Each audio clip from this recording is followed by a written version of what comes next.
was offered a deal in exchange for being freed, something along the lines of stay out of politics, go live abroad, would you both advise him to take that deal? As much as on a personal level, I'd love him to be here and love to see him, because it's been obviously 3 years now. I know that he'd be miserable if he couldn't be actively involved in politics. I think even if he was in exile, if he wasn't directly involved, he just wouldn't be happy, because he sees it as his mission. Yeah, I remember he once said, I think a couple of times, he said he was laughing about English politics, and he was saying, I mean, if I was in English politics, I'd shoot myself in the head. It's so boring, because his he life enjoys the drama. Where he lives in it, and I think he understands how much it's necessary, how much it's needed, and that's why I think he has the popularity he has, because it's not like England where a new government comes in and minor changes are taxes slightly changes.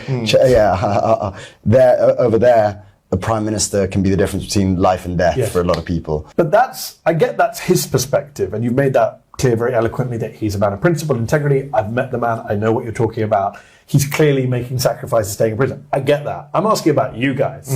I get that you admire your dad and you think this is what is good for him and this is what he needs. But as his sons, who haven't met him, I think you said 3 years in person, surely the sons in you would be like, just come to England and chill out with us and be safe. But yeah, we toy with the idea sometimes. It would be just amazing to see him walking around in our uncle's house which is like this rewilded heaven that he would love. Just the idea of it is obviously amazing. It's idyllic, but I know that he would only be able to be there for a week or two before he would be fully depressed. Do you think if he gets out, he would try and lead the country again? Yeah. 100%. Definitely. Yeah, he has a single track mind. And you both wouldn't be there saying, just let it go. No. You've done what you had to do.